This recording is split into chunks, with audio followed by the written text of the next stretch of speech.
Okay, एक बार वापस देख लेते हैं हमने। सिद्धांत का नाम तो क्या? बोल बोल लो थोड़ा जो ठीक रहेगा। मैं तो एक बार बोल गया हूँ, अब खुद को ही बोलना है। क्रिया प्रसूत अनुबंधन सिद्धांत है ना। उपनाम क्या क्या है?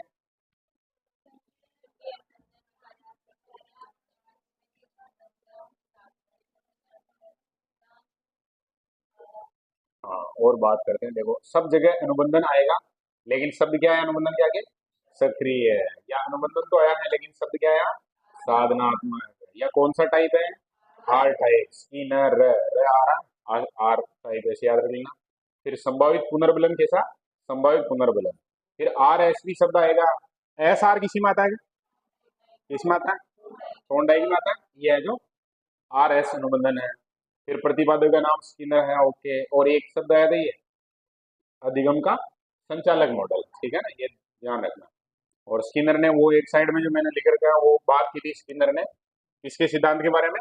सीएल हल के सिद्धांत के बारे में कहा था कि ये है जो सर्वश्रेष्ठ है ना, ये इसलिए आया था सर। बाकी ये प्रश्न की बात है तो कौन सा अधिगम है जो नैमित्तिक अनुबंधन कहलाता है, तो कौन सा कहलाता है? सक्रिय वाला। ये तो क्लियर है सारी बातें। फिर थोड़ी सी ऐसे बात करनी थी अपने को, क्या छूट गया क्या इधर? पुस्तकों के बारे में बात करनी। 1938 में हार्वर्ड यूनिवर्सिटी में ये काम कर रहे थे, जब ये प्रयोग वगैरह देखेंगे ना सारे चूहे के साथ है चाहे वो कबूतर वाला, जब भी, तो उस समय की ये किताबें हैं उनकी लिखी हुई। साइंस इज ह्यूमन बिहेवियर देखा हमने, एक था द बिहेवियर ऑफ ऑर्गेनिज्म देखा, ये पहली किताब यही थी, है ना। पेपर में ह्यूमन बिहेवियर वाली लिखी थी इन्होंने। वर्बल बिहेवियर लिखी थी। Bio on freedom and dignity book लिखी थी। इंजॉय ओल्ड एज लिखी थी। शेड्यूल ऑफ रीइंफोर्समेंट, ये सारी किताबें इसकी ध्यान रखने अपने को।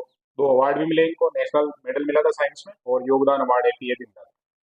फिर वर्णनात्मक व्यवहारवाद भी कहते हैं इसको, और कौन सा व्यवहारवाद भी कहते हैं? आगमन व्यवहारवाद भी कहते हैं। उद्दीपन नहीं तो अनुक्रिया नहीं का क्या करता है? विरोध करता है। अंधविश्वास व्यवहार का भी इन्होंने अध्ययन किया था, ये ध्यान रख लेना। विलोपन और स्वतः पुनर्लाभ वाली बात है जो जैसे पावलोव ने कही वैसे स्किनर ने भी कही थी। फिर उद्दीपन की जानकारी नहीं होती तो उस व्यवहार को क्या बोलते हैं? क्रिया प्रसूत। जहाँ पता ही नहीं है कि क्या होगा नहीं होगा, जब उस समय भी व्यवहार कर रहा है। इसने थार्नडाइक ने इसको क्या कहा था? अनावश्यक क्रिया, ऐसा कोई शब्द काम में लिया था ना थार्नडाइक ने? हाँ? मिथ्या अनुबंध नहीं नहीं नहीं, कोई इसके लिए क्या शब्द काम में लिया था उसकी बात कर रहे हैं अपन। व्यर्थ अनुक्रिया, हाँ, व्यर्थ अनुक्रिया शब्द काम में लिया था, ठीक है। और यहाँ है जो उसके लिए क्या आया है? क्रिया प्रसूत शब्द काम आया है। प्रभाव के नियम पर आधारित है, और अनुक्रिया और उसके बाद मिलने वाला परिणाम दोनों है जो समान रूप से महत्वपूर्ण है। फिर ये प्रश्न की बात कर रखी है इधर, तो देख लेना। क्रिया प्रसूत अनुबंधन नवीन व्यवहार को, व्यवहार शब्द आया था, अनुक्रिया की बात की थी तो इसके आधार पर पता चल रहा था। प्रयोग में एक चिड़िया वाला नीचे नाम आया था और देखा था हमने, बाकी कबूतर और चूहा। आधार वाक्य क्या था? किसी क्रिया को करने के बाद यदि बल प्रदान करने वाला उद्दीपन मिलता है तो उस क्रिया को करने की शक्ति में क्या हो जाएगी? वृद्धि हो जाएगी। कोई सक्रिय घटना पुनर्बलन उद्दीपन प्रस्तुत करती है तो सक्रिय अनुबंधन और अधिक शक्तिशाली होगा। यानी जो अनुबंधन है उसको मजबूत करने के लिए पुनर्बलन जरूरी है। पुनर्बलन अनुसूची शब्द का यूज किया उन्होंने। पुनर्बलन इस सिद्धांत की केंद्रीय उदाहरण पूछेंगे क्रिया प्रस्तुत की क्या है? पुनर्बलन। प्रथम प्रयोग किस पर किया था? चूहे पर किया था। बहुत दिनों तक उसको भूखा रखा बेचारे को पहले, है ना। अपन तो बेचारा ही कहेंगे इसको। और उसके बाद क्या किया था? ऐसी व्यवस्था कर दी कि चूहा है जो कुछ ऐसा एक प्रक्रिया उन्होंने सेट कर दी, उस प्रक्रिया को अगर करता है तो उसको क्या मिलेगा? भोजन मिलेगा। जैसे उपयुक्त मार्ग पर अग्रसर होता है, और लीवर पर चूहे का पैर पड़ता है, खट की आवाज होती है, प्रकाश बल्ब भी जलता है, और प्याले में उसको क्या मिलता है? कुछ खाना मिलता है। तो ये जो क्रिया हुई थी, पैर पड़ता है, खट की आवाज होती है, ये पैर पड़ना वहां तक की जो क्रिया है उसको कहा क्रिया प्रसूत, है ना। उसको पता नहीं है कि यहाँ पैर पड़ जाएगा मेरा, तो मेरे को अपने यहाँ तो अलग ही बोलते हैं, पग पड़ गया, मतलब ऐसे वो भूत लग गया, ढक्कन लग गई, लेकिन इसको क्या मिल गया था? खाना मिल गया था। क्रिया प्रसूत प्रक्रिया के रूप में आ जाएगा। आवाज और भोजन है जो पुनर्बलन का काम कर रहे हैं उसके। अब धीरे धीरे जो वो उस आवाज और जो भी पुनर्बलन मिल रहा है, भोजन मिल रहा है, उसके आधार पर उस क्रिया को और करता जाएगा। ये बॉक्स वाली कहानी पूरी ये बात कर ली थी हमने।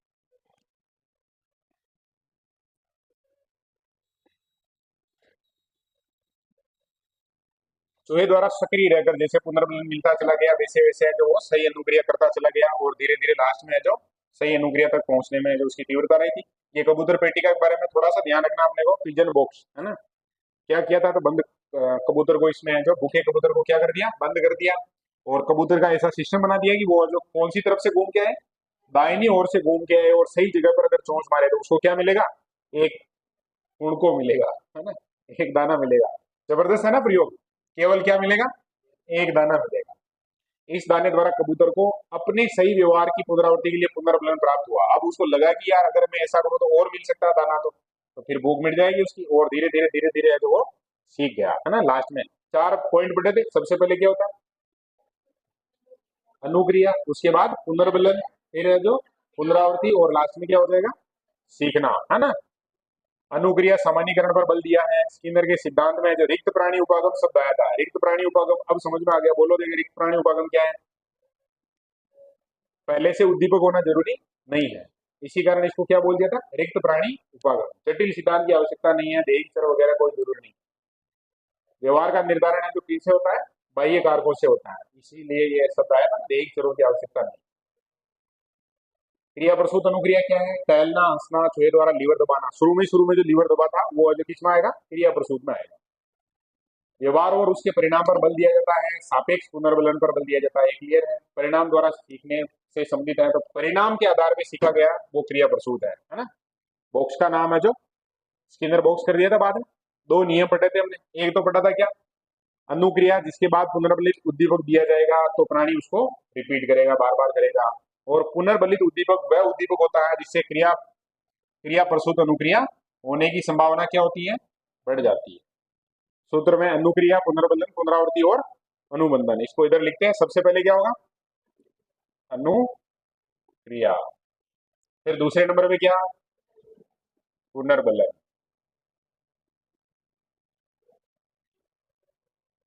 फिर तीसरे नंबर पे क्या, पुनरावृत्ति, वृत्ति होएगा, और लास्ट में क्या हो जाएगा, है, अनुबंधन हो जाएगा। मेरे मन में क्या डर है पता है, बोर्ड बंद नहीं हो जाएगा, है ना। ये समस्या इस बोर्ड की भयंकर है। इसका बहुत आसान सा इलाज है, लेकिन अपन कर ही नहीं रहे। इसमें एक ऐप दूसरा इंस्टॉल करना है, ये पीडीएफ एनोटेटिंग का। श्रृंखला, श्रृंखला में क्या है, छोटे कोई भी जटिल कार्य है उसको छोटे छोटे खंडों में तार्किक क्रम में जोड़ना। जैसे अपन पढ़ते हैं तब भी एक यूनिट को पढ़ रहे हैं, उस यूनिट में भी कोई स्पेशल है उसको पढ़ रहे हैं, ऐसा कैसे काम। चिड़िया वाला प्रयोग इसे। संचय रिकॉर्डिंग क्या है, जितनी अनुक्रिया होती है उसके बारे में जो वो रिकॉर्ड का पता, रिकॉर्ड रखते हैं, उसको संचय रिकॉर्डिंग का।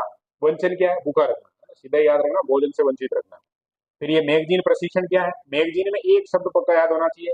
मैगजीन शब्द अपने यहाँ यूज होता है, अपने यहाँ बोलते हैं उसको कुएं वगैरह खोदते हैं तो उसमें, हाँ, हाँ ऐसा ही कुछ शब्द यूज करते हैं, तो वो याद रखना, ठीक है ना। मैगजीन शब्द यूज होता है अपने हिंदी में, या ऐसे अखबार वगैरह में कोई न्यूज आती है तो उसमें ये शब्द यूज होता है।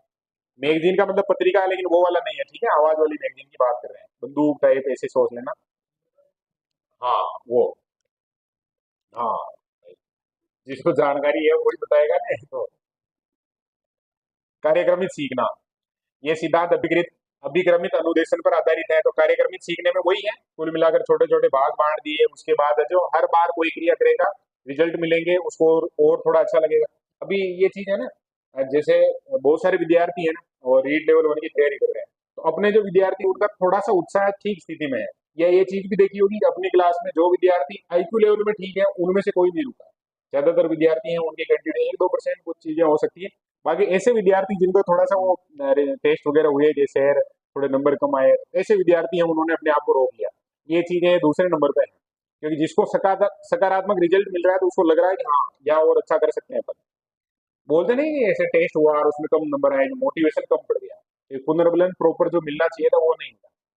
कोई टॉपिक भी पढ़ रहे होते हैं उसमें कुछ चीजें अगर याद हो गई, समझ में आ गई, जैसे ये टॉपिक पढ़ते हुए थोड़ा अच्छा लग रहा है क्योंकि अब इससे पहले जो तीनों पढ़े वो कंप्लीट है, कंप्लीट होता जाएगा, धीरे धीरे पुनर्बलन मिलेगा, आगे वो जो अपनी गति से सीखता जाएगा, है ना। इंपोर्टेंस क्या है, तो स्किनर ने इसके जो धनात्मक महत्व में 2 प्रकार बताए थे, एक तो कौन सा, धनात्मक, और एक कौन सा बताया था, ऋणात्मक। मुझे लग रहा है ऋणात्मक भी थोड़ा ढंग से ही व्याख्या कर दी उन्होंने, तो अपन बात कर लेते हैं। धनात्मक में आंतरिक और बाह्य 2 प्रकार बताए, है ना। आंतरिक में ये भूख प्यास वगैरह की बात कर ली, बाह्य में प्रशंसा है, मान सम्मान है, पुरस्कार है, ये चीजें। अब नकारात्मक में क्या बताया उन्होंने, जैसे आपको जो आंखों में धूप जाने से रोकने क्या लगा लो, चश्मा लगा लो, और इसी को क्या बता दिया, नकारात्मक पुनर्बलन, क्योंकि वो जो प्रभाव है उसको क्या कर रहा है, कम कर रहा है, किसके प्रभाव को, धूप के प्रभाव, ये थोड़ा सा आप स्पेशल याद रखना।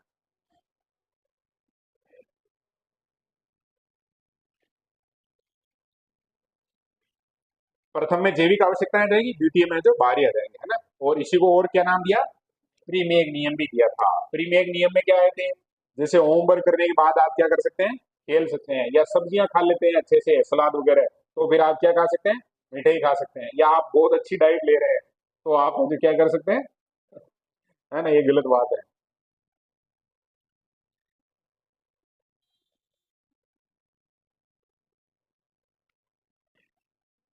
ये सौर पीड़ा अपमान वगैरह है, नकारात्मक में आएंगे। बिजली का झटका, तेज धूप या रोशनी, ठंड से बचने के लिए ऊनी कपड़ा पहनना, ये थोड़ा ध्यान रख लेना, ये नकारात्मक में आते हैं, है ना।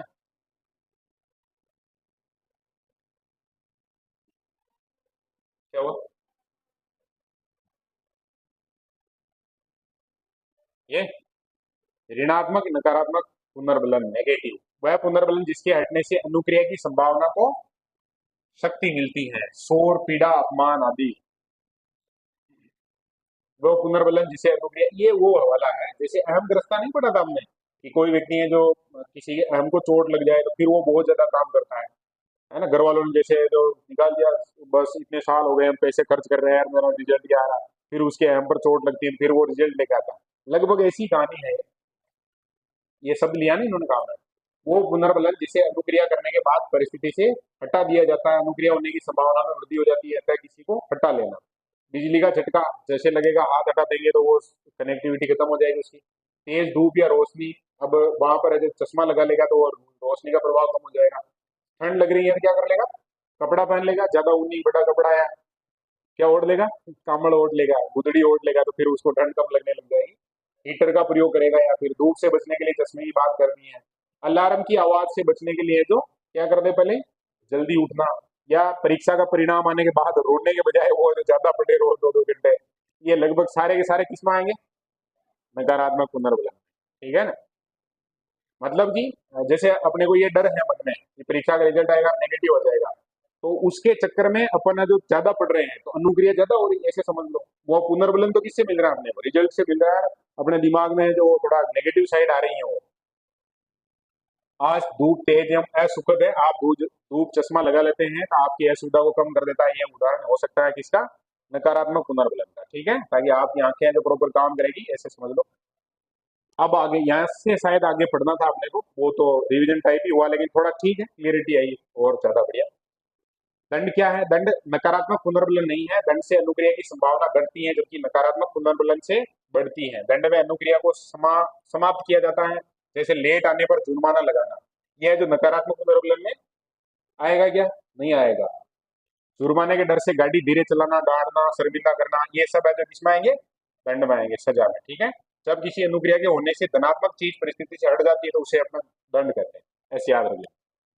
पुनर्बलन अनुसूची दो प्रकार है, एक तो कौन सी है, सतत है, और एक कौन सी है, आंशिक है।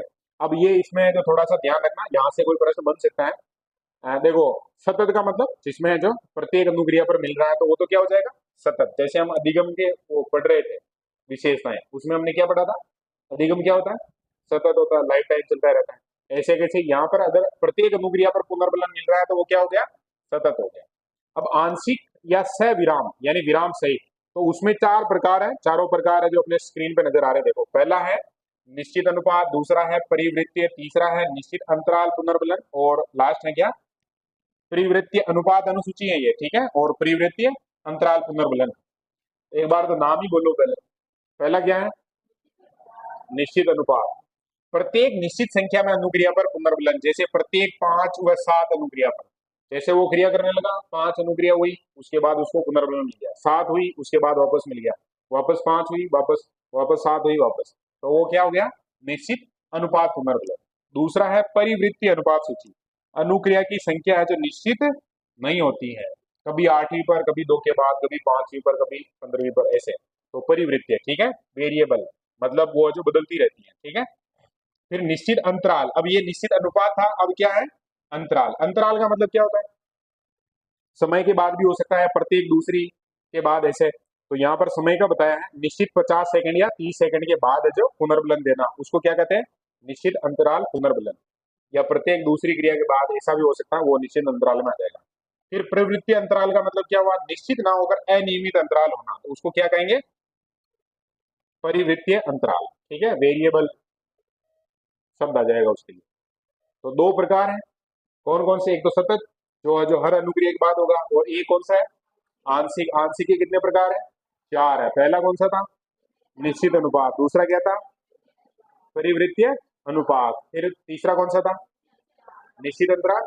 और लास्ट क्या था? परिवृत्तीय अंतराल, है ना। अब निश्चित में क्या होता था? प्रत्येक 5 या 7 पर, है ना, यानी फिक्स रहता था। परिवृत्तीय में क्या होता था? क्या होता था? कभी 8वीं, कभी 5वीं, कभी 6वीं, है ना। फिर तीसरे नंबर पे कौन सा था? निश्चित अंतराल। उसमें जो 30 सेकंड या 50 सेकंड फिक्स कर रखे। और लास्ट वाला था परिवृत्तीय अंतराल। क्या होता था उसमें? फिक्स नहीं रहता था, अनिश्चित रहता था। एक बार वापस देख लेते हैं, थोड़ी क्लियरिटी आनी चाहिए दिमाग में अपने, क्योंकि यहाँ से कोई प्रश्न देखा नहीं आया हुआ है ना पहले।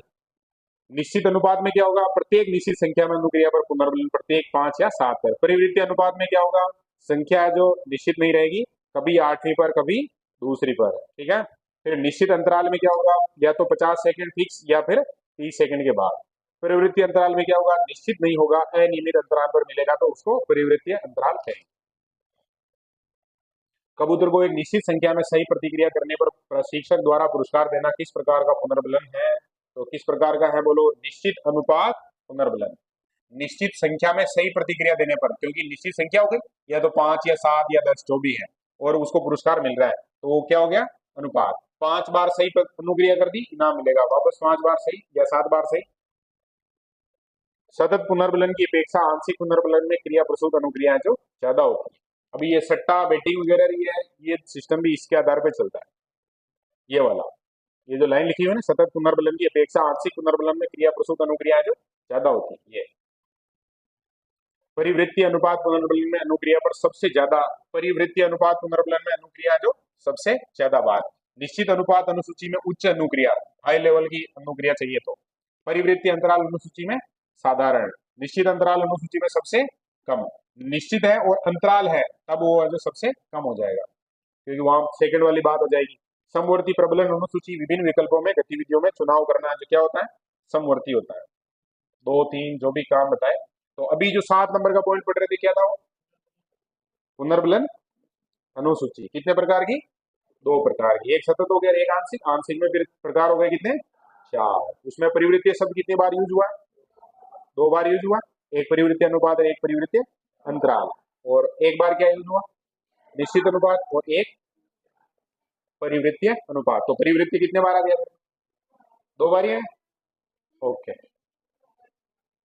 ओके। आगे है शेपिंग।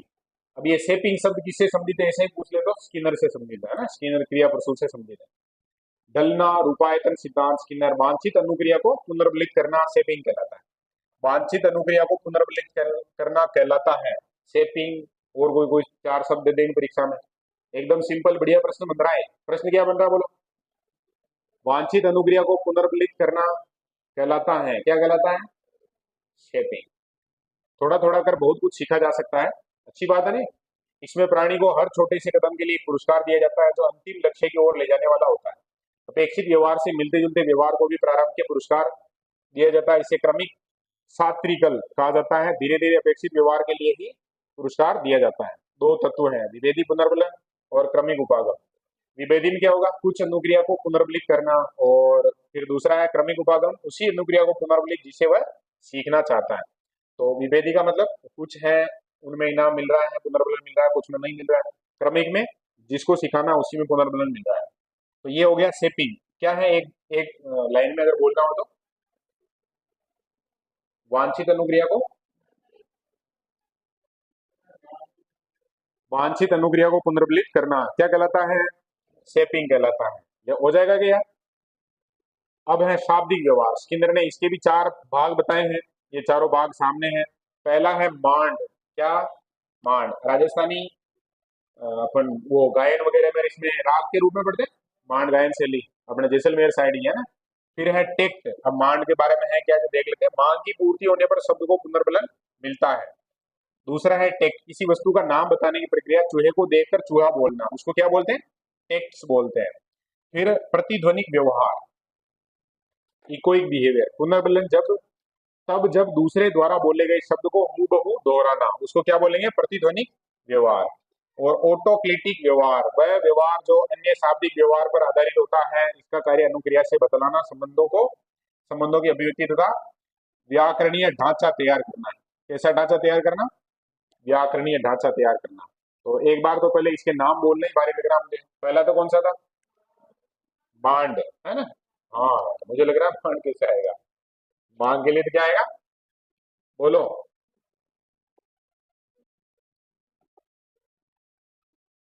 डिमांड, ठीक है।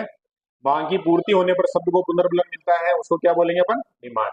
फिर दूसरा था टेक्ट, हो सकता है इसमें भी गड़बड़ हो फिर तो ऐसे, लेकिन होगी नहीं शायद तक।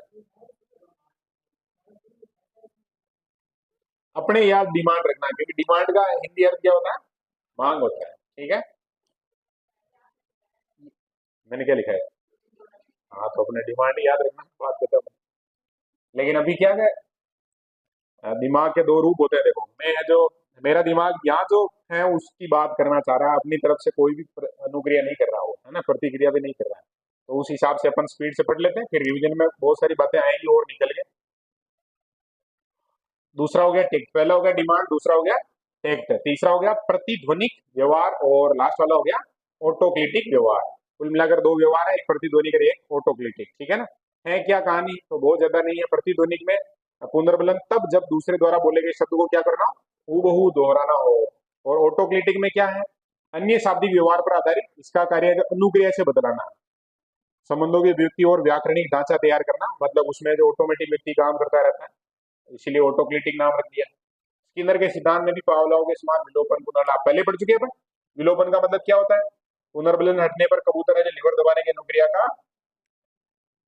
तरीका भूल जाएगा, तो ये विलोपन कहलाएगा। फिर स्वतः पुनर्लाभ क्या है, विलोपन के बाद कबूतर को कुछ समय बाद बॉक्स में लाने पर, तो यह बिना अतिरिक्त प्रशिक्षण के अनुक्रिया लिवर दबाना कुछ समय के लिए है जो करने लग जाता है, यही पुनर्लाभ की अवधारणा है। और यही रिवीजन में होता है, एग्जाम टाइम में जो रिवीजन है या नहीं है महत्वपूर्ण। हमने जैसे मान लो 6 महीने पहले कोई टॉपिक पढ़ रखा है, बहुत अच्छे से पढ़ रखा है, अब 6 महीने से हमने नहीं पढ़ा है, तो एग्जाम डायरेक्ट अपन एग्जाम देने चले गए जैसे, तो 100 में से अपन 80% सही कर लेंगे, बहुत अच्छा पढ़ रखा था, लेकिन कितने महीने पहले पढ़ रखा था, 6 महीने।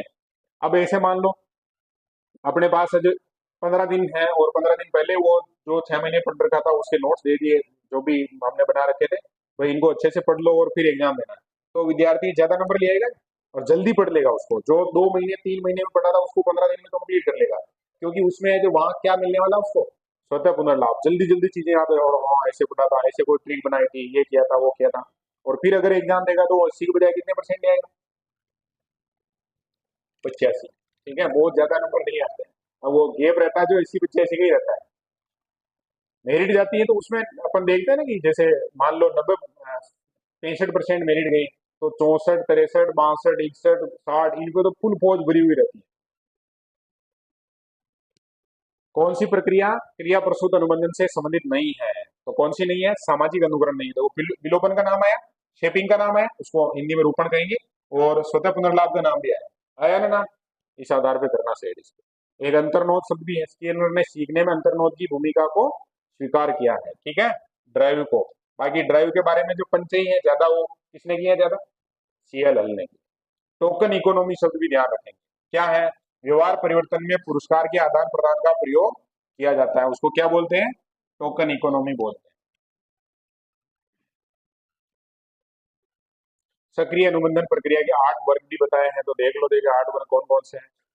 पुरस्कार द्वारा सीखना, उपेक्षा द्वारा, ये उपेक्षा है ना, पलायन द्वारा सीखना, दंड से बचने के लिए, विभेदक उद्दीपन की उपस्थिति में विभेदक उपेक्षा करके, सक्रियता के टालने के लिए, और विभेदक दंड प्रसूत सीखना। अब ये सब तो क्योंकि जो प्रयोग करने वाला है उसका लेवल बहुत अलग रहा होगा, अपने जो इतनी चीजें हैं जो बहुत अच्छे से दिमाग में जल्दी नहीं बैठ सकती, फिर भी कुछ चीजें हैं, देखो पुरस्कार की बात की है उन्होंने, उपेक्षा शब्द तो बीच में आया नहीं, लेकिन ध्यान रख लेना, पलायन की बात कही है।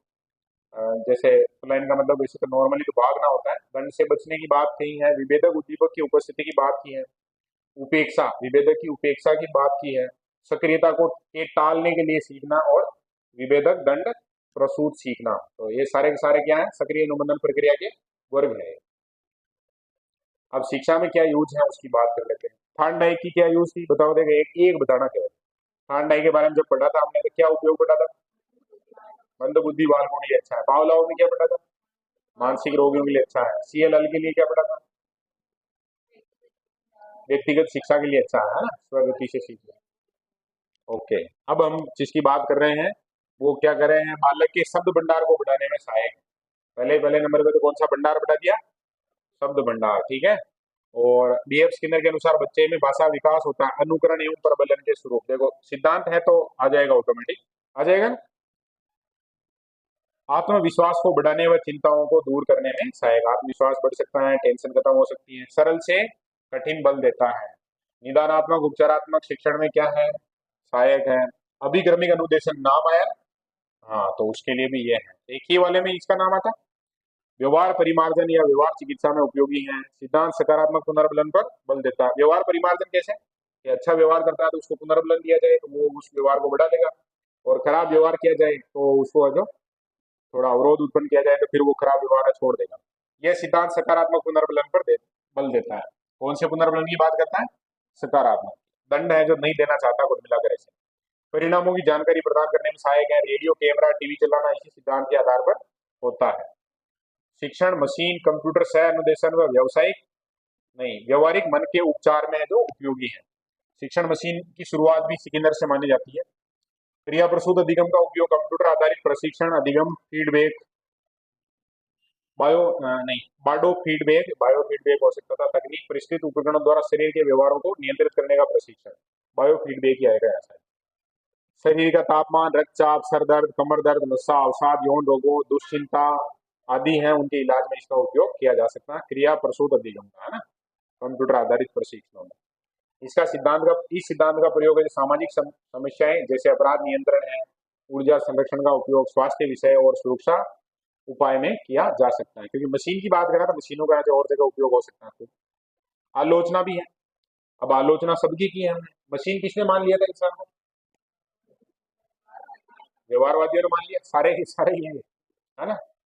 आनुवांशिक कारकों को इम्पोर्टेंस नहीं दी, जिज्ञासा और सिद्धांतकता का मापन नहीं है, आंतरिक योग्यताओं को महत्व नहीं दिया। वैसे ज्यादातर ये जितने पर प्रयोग पढ़ रहे हैं इनमें सब है जो जानवरों पर प्रयोग है, कोई व्यक्ति इंसान वाला प्रयोग कम ही है तो ये महत्व नहीं आएंगे। यंत्रीकरण ज्यादा है, मन की गहराई जानने में असफल है, ये बातें आगे इनसे ही पता चलता है। और प्राकृतिक वातावरण के लिए जो उपयुक्त बता रखा है।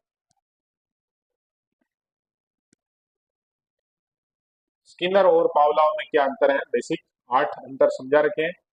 तो पावलाव उद्दीपक को क्या मानते हैं, प्रधान मानते हैं। घंटी बजेगी और फिर यहाँ पर किसको प्रधान मान लिया, अनुक्रिया को। उद्दीपक है वो सामान्यीकरण होता है यहाँ पर, और यहाँ पर सामान्यीकरण किसका हो जाता है, अनुक्रिया का सामान्यीकरण हो जाता है। उद्दीपक का जैसे भोजन है उसी के सामान्यीकरण है जो किसके साथ हो जाता है, घंटी के साथ, ठीक है। या अनुक्रिया का सामान्यीकरण होता है, गलती से पैर पड़ा और फिर बाद में धीरे धीरे वही अनुक्रिया करना शुरू कर देता है। पुनर्बलन यहाँ पर कैसे मिलता है, पहले मिलता है, यहाँ कब मिलता है, बाद में मिलता है। पहले लीवर दबाएगा उसके बाद उसको खाना मिलेगा, है ना। वातावरण प्राणी पर कार्य करता है, इन्वायरमेंट है उसका फोर्स कहाँ रहता है, प्राणी पर। प्राणी वातावरण पर कार्य करता है। यहाँ जो प्राणी है वो घूमता रहता है इधर उधर जो भी है। यहाँ तो कुत्ते को बांध रखा था क्या? सीखना उद्दीपक के स्थानांतरण पर, उद्दीपक का ट्रांसफॉर्मेशन है उससे रिलेटेड हो गया। भाई भोजन से वो जो स्थानांतरित होकर शिफ्ट होकर कहाँ आया था, घंटी पर आया, ऐसे ही है ना। फिर यहाँ सीखना अनुक्रिया की श्रृंखला और किस पर है, परिष्कार है। धीरे धीरे धीरे धीरे क्रिया जो करता जाता है और लास्ट में सीख जाता है, साधन अनुबंधन हो जाता है। यूसीएस व सीएस का युगलीकरण, यूसीएस और सीएस है उनका क्या हो गया, जोड़ा बन गया, एक तरीके से युगल हो गया। अनुक्रिया व पुनर्बलन उद्दीपक का युगलीकरण, किस किस का, एक तो अनुक्रिया और पुनर्बलन उद्दीपक का। अनैच्छिक व्यवहार का यहाँ पर जो स्टडी कर देते हैं वहां पर कौन से व्यवहार का, ऐच्छिक व्यवहार का। अनुक्रिया कैसी होती है, बाह्य होती है। अनुक्रिया जो यहाँ पर कैसी होती है, स्वाभाविक और ऐच्छिक होती है, ठीक है ना। तो ऐसी कहानी खत्म हो गई क्या, ये कहानी इसकी, स्किनर वाला। और थोड़ा मतलब मैं जो एक गलत प्रश्न पूछता हूँ कि समझ में आएगा, ये प्रश्न तो मुझे पूछना चाहिए थी, तुम्हें समझ में आएगा, क्योंकि मुझे अगर समझ में आ जाएगा कोई टॉपिक तो वो गारंटी है सबको समझ में आ जाएगा। तो अभी हमने पढ़ लिया किसको, बोलो, स्किनर को पढ़ लिया। थोड़ा बहुत स्किनर के बारे में एक दो लाइनें बोल के बताओ, देखें हर विद्यार्थी बताएगा, कोई अच्छी बात लगी हो जो बताओ। हाँ धर्मराज, स्किनर वाले में क्या अच्छा लगा? कुछ विद्यार्थी ऐसे जवाब देते हैं कि सब बढ़िया ही है ना? उसमें भी कोई एक स्पेशल कोई चीज है जो जिसने टच किया हो, मतलब कि अरे यार ये जबरदस्त नहीं है। कोई शब्द ही है, बहुत सारे 10 शब्दों की व्याख्या पढ़ी हमने। अनैच्छिक क्रिया है ना, एक नाम बता दो अनैच्छिक क्रिया का। सीखना अनैच्छिक में आता है, हमारी इच्छा थोड़ी होती है। एक बार हंसना, टहलना है ना, हंसना अनैच्छिक में आएगा क्या? वो परिस्थिति पर निर्भर करता है हंसना, है ना। ओके सत्यनारायण बोलो। उपचारात्मक और इसमें निदान में इसका उपयोग किया जा सकता है ना। ये अच्छा लगा, ये प्रश्न बन सकता है, ध्यान रखना है। हाँ काड़ू।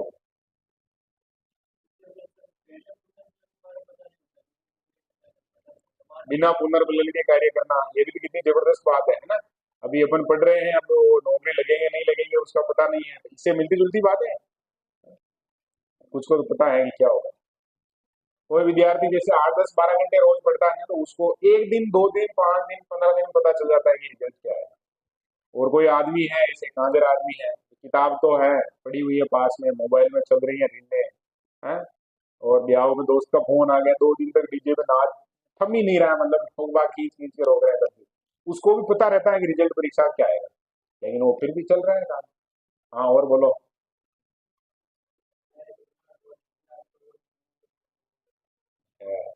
नकारात्मक पुनर्बलन की बात आई थी इसमें, है ना, नेगेटिविटी को रोकने में इसका यूज होता है। सोनू लास्ट।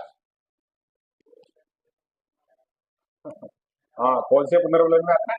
नकारात्मक पुनर्बलन में आता है, चलो कम से कम एक चीज तो क्लियर दिमाग में बैठ गई ना। और सर्दी लगे और रजाई ओढ़ लो तब भी नकारात्मक ही है पुनर्बलन।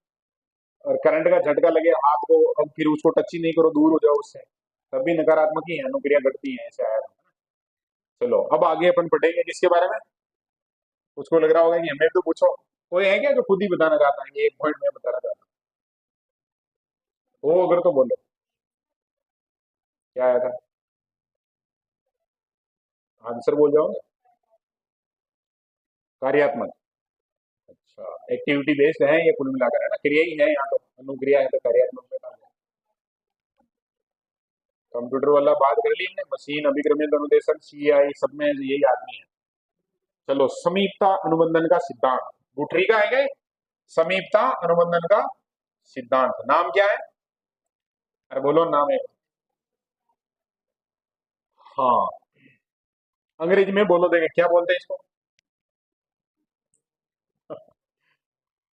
कुछ तो क्या इतने ज्यादा अंग्रेजी में बोलने लग जाते हैं अपन की फिर उनका नाम अंग्रेजी में याद रहता है, कुछ क्या शब्द है जो प्रोनाउंसिएशन में समस्या करते हैं। ये तो आ रहा कंडीशनिंग थ्योरी है ना, इसको इसको बोलने में समस्या आ रही है।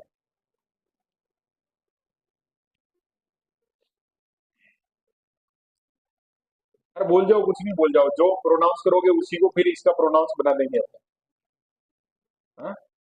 अंग्रेजी का कौन है आज नहीं आएगा, होशियार आदमी है कोई, जिसने अंग्रेजी में ज्यादा थोड़ा शौक से अंग्रेजी पढ़ी हो। नहीं है ऐसा कोई?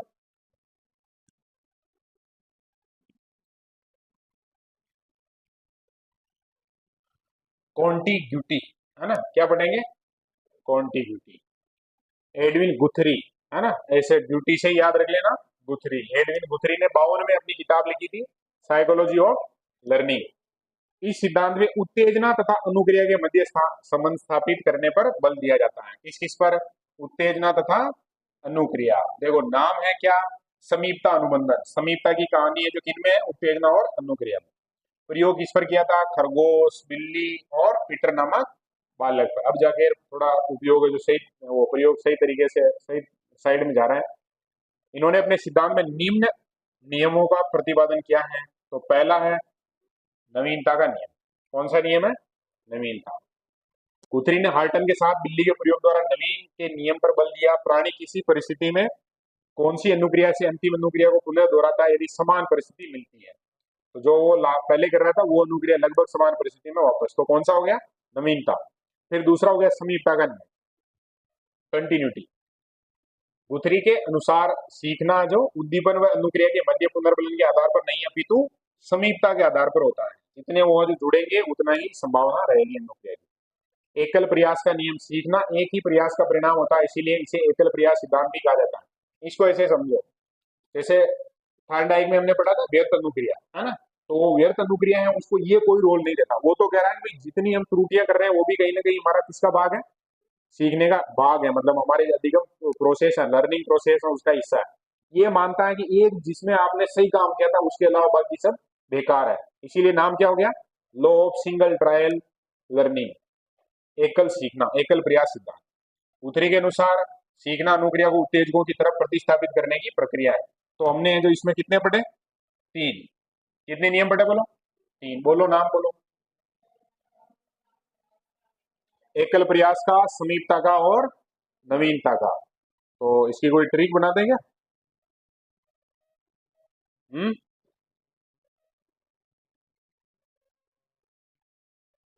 याद ही हो जाएगा, नवीनता, समीपता और एकल प्रयास, ठीक है ना। इस सिद्धांत में प्रयोग 3 साल के बालक पीटर पर किया गया। ये बालक पीटर को भी ध्यान रख लेना, क्योंकि एग्जामिनर मतलब बना सकते हैं ऐसे। सुल्तान चिंपे का बहुत बार आ गया ना, इसे चिंपे का नाम क्या था, क्या नाम था, सुल्तान। ऐसे बालक का नाम क्या था, पीटर। और बिल्ली वाले प्रयोग में उनका दोस्त कौन था, हार्टन। वो भी याद रखना। जिसमें पहले पीटर उत्तेजकों के विशेष गुट मैत्रीपूर्ण मिसेज जोन्सवर्थ पसंद करने वाले भोजन के प्रति प्रतिक्रिया उत्पन्न करने के बाद अनुबंधन की क्रिया द्वारा वे प्रतिक्रिया एक नए उत्तेजक खरगोश की तरफ है जो प्रतिस्थापित हो गई। ऐसा कुछ है जो उन्होंने समीपता सिद्धांत में दिया। आधार वाक्य, एक उत्तेजक प्रतिमान जो एक प्रतिक्रिया के समय क्रियाशील है, यदि वह दोबारा होगा तो उस प्रतिक्रिया को उत्पादित करने की प्रवृत्ति रखेगा, अर्थात सीखना समीप्य के आधार पर होता है। ऐसा कौन मानते हैं, गुथरी। एक उत्तेजक प्रतिमान जो एक प्रतिक्रिया के समय क्रियाशील है, यदि वह दोबारा होगा तो प्रतिक्रिया को उत्पादित करने की प्रवृत्ति रखेगा। निम्न से किस सीखने के सिद्धांत पर, तो कौन से पर है, गुथरी के प्रतिस्थापन प्रतिस्थापन के सिद्धांत पर है। गुथरी के अनुसार एक ही प्रयास में सीखना होता है, साथ ही विस्मरण की प्रक्रिया भी एक ही प्रयास में होती है। एक ही बार में भूल जाते हैं, एक ही बार में सीख जाते हैं। एडविन गुथरी विशेष, गुथरी ने बुरी आदतों को दूर करने के लिए 3 विधियों का प्रयोग प्रतिपादन किया है। एक तो सीमा विधि, ये पहले आया हुआ है, ध्यान रख लेना, है ना। बुरी आदतों को दूर करने के लिए बताई है। एक तो सीमा विधि है, जिसको और क्या बोलते हैं, देहली विधि भी बोलते हैं, थ्रेशोल्ड। इस विधि का प्रयोग बालक में भय, क्रोध जैसे संवेगात्मक अनुक्रिया को कम करने में किया जाता है। अवांछनीय अनुक्रिया को उत्पन्न करने उद्दीपक की तीव्रता को देहली से नीचे करके उपस्थित किया जाता है। कुछ समय बाद उद्दीपक की तीव्रता देहली से ऊपर होने पर अनुक्रिया नहीं होती। कुछ समझ में आया क्या, नहीं आया, नहीं आया। विधि का नाम जरूर आ गया। दूसरी ने जो कितनी विधियां दी, 3 विधियां। पहली का नाम क्या है, सीमा विधि या देहली विधि। सीमा का मतलब यहाँ अपने को समझना है, कौन सी सीमा, भारत पाकिस्तान की आजकल सबसे ज्यादा चर्चा में है। अभी अपना एक वहां जवान था जो वापस आ गया ना, कौन था, क्या नाम उसका, कुल मिलाकर जवान था, बीएसएफ का, वापस आ गया, है ना। इतनी ही जानकारी खूब है आपके लिए। अपने जो ये गुथरी महोदय है, ये कह रहे हैं कि इस विधि का प्रयोग है जो बालक में भय और क्रोध जैसे संवेगात्मक अनुक्रिया को क्या करने में, कम करने में। बालक है जो पहले खरगोश से डरता था, क्या होता था, डरता था। धीरे धीरे है जो वो परिस्थितियां ऐसी बनाई उसकी कि उसका जो डर था खरगोश के प्रति, खरगोश को लेकर, वो डर है जो धीरे धीरे क्या हो गया, खत्म हो गया। ऐसे कहते हैं ना कि भाई एक मतलब हद तक अगर आप किसी को परेशान कर रहे हैं तो फिर है जो वो मतलब लफड़ा भी कर सकता है या आतंकवादी बन जाता है आदमी, एक हद तक है जो अगर किसी को टॉर्चर करते हैं। ऐसी कुछ कहानी है जो इसमें बनती है। थकान विधि, कौन सी विधि है, दूसरे नंबर पे थकान विधि। 3 है ना, पहली सीमा है देरी, दूसरी है जो थकान है, फटीग। अवांछनीय अनुक्रिया को दूर करने के लिए उस अनुक्रिया इतनी अधिक बार करवाया जाए तो थक जाए आदमी, उसमें अनुक्रिया को दोबारा ना करने का भाव उत्पन्न हो जाए। कोई ज्यादा शैतानी कर रहा है ना, जैसे स्कूल में ही है कोई बच्चा, अब उसको जो मतलब वो इस तरह का कोई काम बता दिया जिससे जो व्यक्ति क्या हो जाएगा, थक जाए भयंकर लेवल पे, तो बाद में जो शैतानी सूझेगी नहीं उसको। सही बात है क्या। परस्पर विरोधी उद्दीपन विधि, विरोधी उद्दीपन का मतलब क्या होगा, मतलब जिस प्रकार की एक पॉजिटिव है एक है जो नेगेटिव बात है, उन दोनों को सेट कर दिया साथ में। तो बात कर लेते हैं, देखो। अवांछित अनुक्रिया उत्पन्न करने वाले उद्दीपक की को उपस्थित किया जाता है, इससे अनुक्रिया कुछ समय बाद विरोधी उद्दीपक के साथ संबंधित हो जाती है। पुत्री ने इस पर कॉलेज छात्रा पर प्रयोग किया जो आवाज के कारण अध्ययन नहीं कर पा रही थी। उसने ऐसी आवाज होने पर मनोरंजक उपन्यास पढ़ना प्रारंभ किया और ऐसा कई बार करने पर उसका ध्यान भंग होना क्या हो गया, बंद हो गया। परस्पर विरोधी उद्दीपन विधि, अपने लिए भी काम की विधि हो सकती है। जब भी घर आस पड़ोस में डीजे वीजे रही है, शादी ब्याह होगा, उस समय तो चलते ही रहते हैं। तो ऐसा सब्जेक्ट उसके लिए पहले से रिजर्व रखना है कि भाई जैसे ही डीजे बजेंगे अपन कौन सा विषय पढ़ेंगे, ये वाला विषय पढ़ेंगे। कौन सा पढ़ना पसंद करोगे? हाँ, गणित। क्योंकि सवाल कर रहे हैं तो एकदम ध्यान चला जाता है उसमें, ये बढ़िया टेक्निक है। या फिर पेपर हल कर सकते हैं, ये भी हो सकता है, पुराने प्रीवियस क्वेश्चन देख सकते हैं। या फिर अन्नू को कौन सा विषय अच्छा लगता है ऐसे समय में, जब आसपास में आपका उगता का दीख हो रही होता है? कोई सा भी मन लग जाता है। ऐसे विद्यार्थी होना चाहिए सब। कौन ऐसा है जो डीजे, जैसे ही डीजे चला रहा है ऐसा लगता है नाचने चलते हैं? बहुत सारे विद्यार्थी की ये भी समस्या रहती है, फिर उनसे है जो कंट्रोल नहीं होता है। तो तीन पढ़े हमने, एक तो सीमा है दहली, दूसरा थकान, और तीसरा क्या हो गया? विरोधी उद्दीपक, है ना? क्या नाम है? परस्पर विरोधी उद्दीपक प्रस्तुत करना, है ना? गुथरी विशेष, the psychology of learning, the psychology of human conflict, the psychology नहीं, psychology first course in human behaviour. ये तो हो गई इनकी पुस्तकें। बोलो एक बार नाम देखो।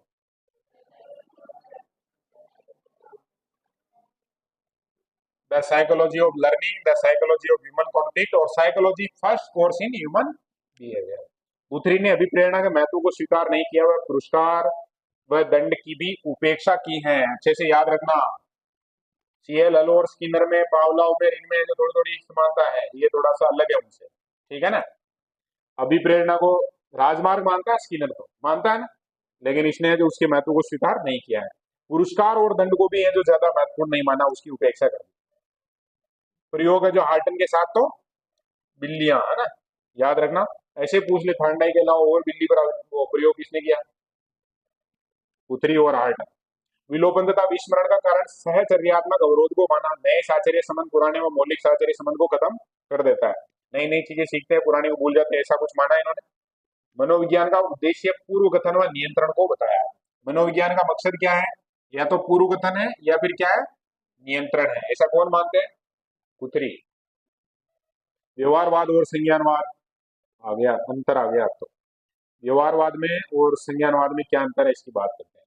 विषय वस्तु, व्यवहारवाद की विषय वस्तु में व्यवहार, अनुभव, अभ्यास, उद्दीपक, अनुक्रिया, पुनर्बलन, प्रशिक्षण को महत्वपूर्ण मानना, सारी की सारी बाह्य चीजें।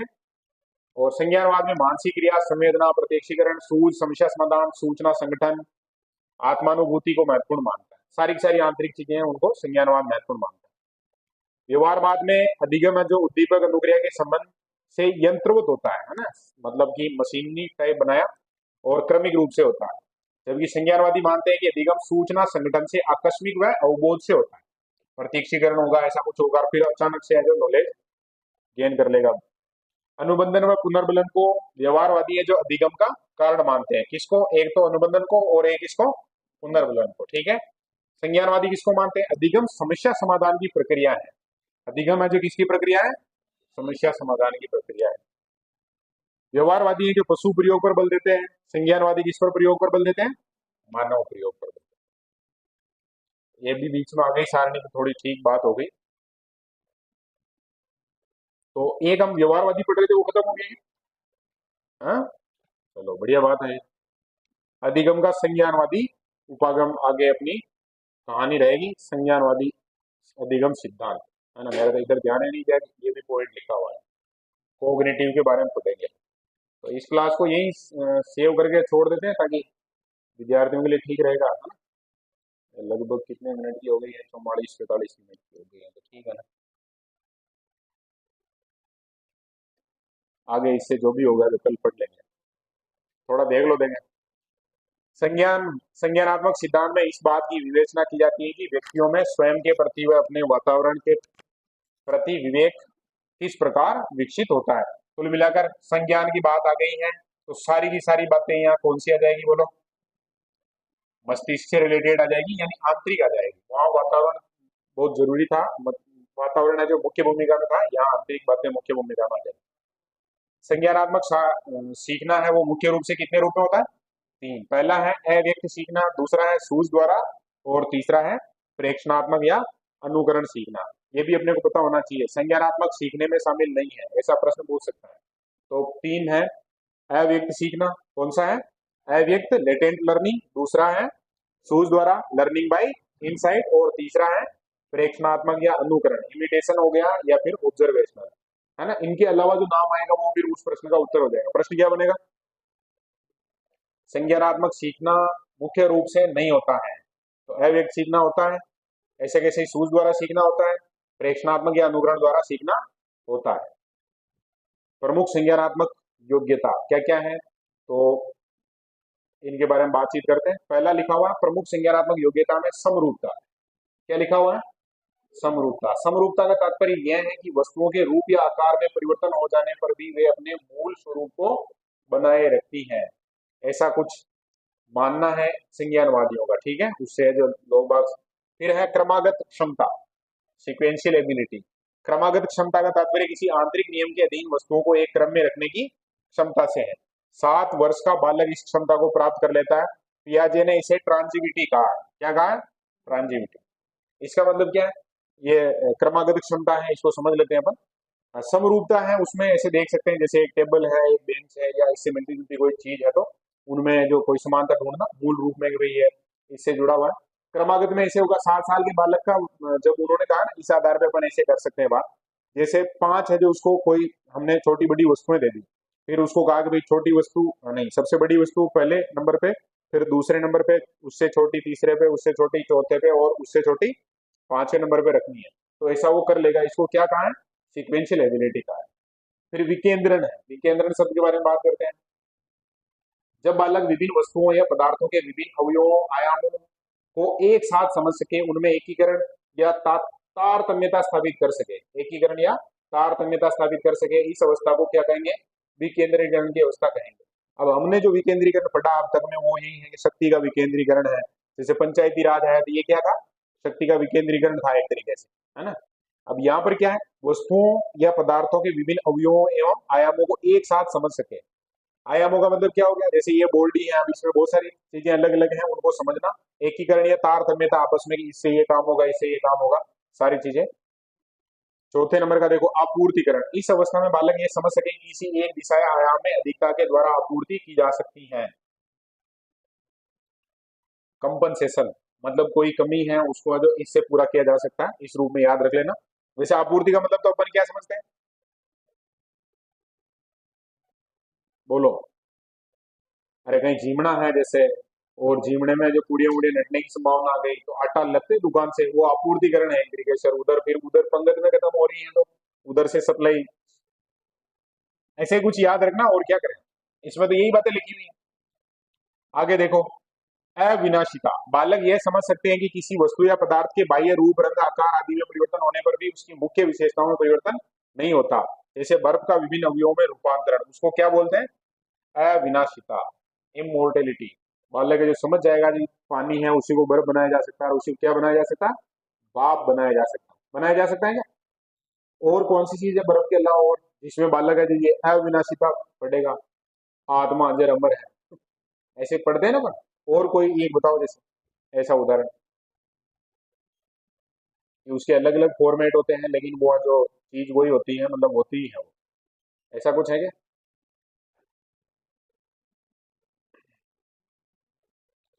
चलो आगे देखो, बोध को महत्व दिया जाता है, विवेक अंतर्दृष्टि पर बल दिया जाता है। देखो किस चीज को? एक तो किसको? बोध को। एक किसको? अंतर्दृष्टि को, है ना। अंतर्दृष्टि में रेफ है जो नीचे रहती है, वो ध्यान रख लेना। इस उपागम में अधिगम को जटिल जटिल प्रक्रिया माना है। अपने स्किनर महोदय तो क्या करे थे? इसको जटिल बनाने की आवश्यकता नहीं है, बहुत सामान्य बात है। लेकिन संज्ञानवादी है जो इसको कौन सी प्रक्रिया मानते हैं? जटिल प्रक्रिया मानते हैं। जिसके फलस्वरूप संज्ञानात्मक संरचना में जो परिवर्तन आता है, यह परिवर्तन 3 प्रकार की प्रक्रिया द्वारा आता है। कौन कौन सी प्रक्रियाएं हैं? पुनर्संरचना है, सामान्यीकरण है, और विभेदीकरण। स्वयं व वातावरण के विशिष्ट पहलुओं में विभेदीकरण करना पहली बात हो गई है। दूसरा हो गया सामान्यीकरण, नॉर्मलाइजेशन या जनरलाइजेशन जिसको अपन बोलते हैं। अवधारणाओं में वर्गीकरण व एकीकरण करना। अब वर्गीकरण का मतलब क्या है? अवधारणाओं में वर्गीकरण का मतलब क्या है? जैसे हिंदी में बहुत सारे शब्द लिखे हुए, 10 शब्द लिखे हुए हैं, उस बच्चे को अपन कह रहे हैं कि भाई इसमें से जातिवाचक कौन सा, व्यक्तिवाचक कौन सा, भाववाचक कौन सा। अगर वो क्लासिफाइड कर रहा है उसको, तो इसका मतलब उसके दिमाग में जो अवधारणा है कि हाँ इनको ऐसे मानते हैं। फिर पुनर्संरचना, विभेदीकरण व व्यापकीकरण के बाद संज्ञानात्मक संरचना को व्यवस्थित करना जो क्या कहलाएगा, पुनर्संरचना कहलाएगा। चीजों को वापस जोड़ना, मतलब अधिगम को सक्रिय और गतिशील प्रक्रिया माना। कैसा माना बोलो, सक्रिय माना और गतिशील प्रक्रिया माना। ये लर्निंग की वो विशेषताओं में पढ़ा था शुरू में भी। बालक ज्ञान का निर्माण स्वयं करता है। मेरे लिए तो आदर्श वाक्य यही है, भाई आपको कोई लोड नहीं लेना है, ज्ञान का निर्माण कौन करने वाला है, बालक। और कोई भी शिक्षक इस बात को अगर समझ ले कि भाई बालक ज्ञान का निर्माण स्वयं करता है, तो उसका जो लोड खत्म हो जाएगा, नहीं होगा। वो बड़े आराम से कि भाई बस खुद को पढ़ना, बात खत्म है। ये उपागम संप्रत्यय निर्माण समस्या समाधान उच्च मानसिक प्रक्रिया में उपयोगी है। संप्रत्यय के बारे में पढ़ा ना हमने, किसी भी चीज के बारे में हम क्या जानते हो, समस्या समाधान है। और उच्च मानसिक प्रक्रिया, उच्च मानसिक प्रक्रिया में क्या आ जाएगा, हाँ इमेजिनेशन है। जैसे कोई आविष्कार करना नहीं है तो उसके लिए जो बहुत हायर लेवल का चाहिए दिमाग। ये उपागम मानसिक क्रियाओं, तर्क, चिंतन, प्रत्यक्षीकरण, कल्पना, समस्या समाधान को मनोविज्ञान का केंद्र मानता है। किस किस को, तर्क, चिंतन, प्रत्यक्षीकरण, कल्पना, समस्या समाधान, इनको। व्यवहार की व्याख्या आत्मगत अनुभूति या संज्ञान के संदर्भ में करता है।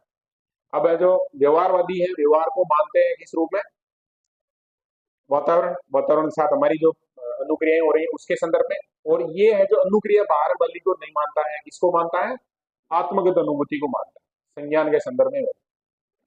निम्नलिखित में से किसी संज्ञानात्मक प्रक्रिया की विशेषताओं में सम्मिलित नहीं किया जा सकता। संज्ञानात्मक प्रक्रिया प्रत्यक्ष रूप से प्रेक्षणीय होती है, नहीं होती है, क्योंकि वो तो कैसी है, आत्मगत अनुभूति है। आत्मगत का मतलब अपने मन में जान रहे हैं जिसको अपन केवल, है ना, बाहर है जो प्रकट नहीं होती है। समझ में आई क्या ये बात। किसी व्यक्ति में किसी चीज को लेकर है जो किसी प्रकार का भयंकर लेवल का नॉलेज है मान लो, लेकिन इसको हमें जो प्रेक्षण कर सकते हैं क्या, वो प्रेक्षणीय नहीं है, ऐसा मानते हैं कौन, संज्ञानवादी। अब बाकी को देख लो ना। संज्ञानात्मक प्रक्रियाएं सक्रिय होती हैं, बिल्कुल होती हैं, दक्ष और विशुद्ध होती है, बिल्कुल एक दूसरे से संबंधित होती हैं। ये तीन चीजें समझ में आ रही। प्रत्यक्ष रूप से प्रेक्षणीय है जो किन्होंने माना है, व्यवहारवादियों ने माना है, ऐसे याद रखें। आत्म पुनर्बलन व सूचना संसाधन, सूचना संरचना पर बल। आत्म पुनर्बलन मतलब यहाँ पर पुनर्बलन है जो बाहर से मिल रहा था, भोजन मिल रहा था, कहीं वो घंटी बज रही थी, कहीं क्या हो रहा था। यहाँ पर पुनर्बलन की बात की है, किसकी, खुद के पुनर्बलन की बात की है। व्हाइट बॉक्स क्या है, अब उन्होंने क्या कहा था, ब्लैक बॉक्स। इन्होंने कहा कि भाई ये व्हाइट बॉक्स है। व्यवहारवाद की ब्लैक बॉक्स की अवधारणा के विरुद्ध है, ठीक है। संज्ञानवादी अवधारणा जिसमें मानव मस्तिष्क को है जो व्हाइट बॉक्स कहा गया, व्हाइट माइंड कहा गया। चिंतन पर बल, आंतरिक प्रक्रिया पर बल, मानसिक शक्तियों पर बल। कुल मिलाकर अक्ल बढ़ी है भैंस, तो कौन बढ़ी है, ऐसा ये जो कहावत किन्होंने बनाई है, संज्ञानवादियों ने बनाई, ऐसे याद रखें। क्लासिकी संज्ञानवादी, वर्दीमर, अब क्लासिकी मतलब शास्त्रीय पुराने, ये पुराना आदमी है। वर्दीमर, कोहलर, कोपका, जीन पियाजे, टोलमेन, उर्तलेविन। आधुनिक में Ausubel, Bruner, Bandura, Norvell, Bolles और बिंड्रा। एक बांडुरा है और एक बिंड्रा है ना, एक विवेक बिंद्रा है, वो भी संज्ञानवादी खतरनाक है ना, बिजनेस कोच है। ये दोनों पक्के याद होने चाहिए ना, ठीक है। इसमें एक बढ़िया जबरदस्त प्रश्न बना सकता है, निम्न में से आधुनिक संज्ञानवादी नहीं है, आ सकता है क्या, फिर जीन पियाजे का नाम डाल देगा, फिर नानी माँ और दादी माँ दोनों याद आ जाएगी अपने को, अगर नहीं पढ़ के गए हैं तब, है ना, पढ़ के गए फिर कोई समस्या नहीं है। तो ऐसा कोई ट्रिक वगैरह बने तो सेट कर देना। अब सिद्धांत कौन कौन से हैं, उधर हमने पढ़े थे 6 कुल नाम थे, उसमें से शायद एक आध है जो वो था नहीं। और इधर भी कितने नाम है, 6 नाम है। और सब अपने जान पहचान के आदमी है। देखो पियाजे है, फिर अंतर्दृष्टि वाला कौन है, कोहलर है। इसके बारे में शायद मुझे लगता है कोई बहुत ज्यादा पढ़ने की आवश्यकता नहीं पड़ेगी। फिर कुर्त मतलब कुर्तलेविन है, क्षेत्र सिद्धांत है ना, हाँ, नाम मुझे क्या अब याद रखने के लिए ऐसे बोलना पड़ रहा है। फिर बांडूरा है, सामाजिक अधिगम सिद्धांत। और ये घेने अपने अधिगम सोपान वाले, कितने सोपान बताए, 8 सोपान बताए। और चिन्ह अधिगम किसने दिया, टोल में। ये अपने को पढ़ने हैं। ये सारे के सारे कौन से वादी है, संज्ञानवादी है। व्यवहार के बजाय किसको ज्यादा महत्वपूर्ण मानते हैं, दिमाग को। ऐसे याद रख लो, आंतरिक क्रियाएं, मानसिक क्रियाएं, चिंतन, प्रत्यक्षीकरण, संप्रत्यय, इनको ज्यादा महत्वपूर्ण मानते हैं, ठीक है ना। अब अपन एक पढ़ लेते हैं, है ना, फिर बाकी कल पढ़ेंगे। एक एक ज्यादा है क्या, एक कितने पेज है,